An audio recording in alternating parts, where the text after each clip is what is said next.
શ્રાવણના છેલ્લા દિવસે એટલે કે અમાવસના દિવસે અમારે કરવાની હતી રુદ્રી મહાઅભિષેક. એટલે અમે ચારે ભાઈ આવી ગયા માલારા મહાદેવના મંદિરે. જય દ્વારકાધીશ, હર હર મહાદેવ બધા મિત્રોને. આજે અમારે કરવાની હતી રુદ્રી મહાઅભિષેક. એટલે હું ને મનીષભાઈ નીકળી ગયા ગાંધીધામ બજારમાં પૂજાનું સામાન લેવા માટે. બજારનું કામકાજ પછી ને પેલે તો આ કરવાનું.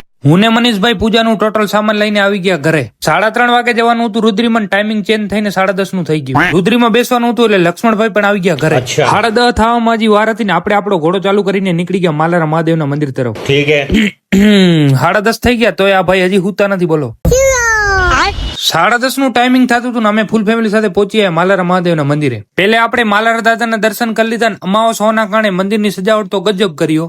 આપણા પેલે મહારાજની પૂજા ચાલુ હતી એટલે આપણે ત્યાં સુધી નીકળી ગયા પંચિયું પહેરવા માટે. અમારી દેશી ભાષામાં કહી તો પછડી પહેરીને આપણે મસ્ત મજાના રેડી થઈ ગયા. પહેલા તો આપણે ભોળાનાથના દીકરા એટલે કે ગણેશજીની પૂજા કરીને ગણેશજીની પૂજા પૂર્ણ કરીને આપણે ફાઇનલી બેસી ગયા મહારુદ્રીમાં. અમાવસનો દિવસ અને ચારે ભાઈ સાથે બેઠા આવો લાભ તો ક્યારેક જ મળે. ભોળાનાથની રુદ્રી અભિષેક પૂર્ણ થઈ પ્રસાદ લઈ લીધો. વ્લોગ તમને સારો લાગે તો ફોલો કરી નાખજો.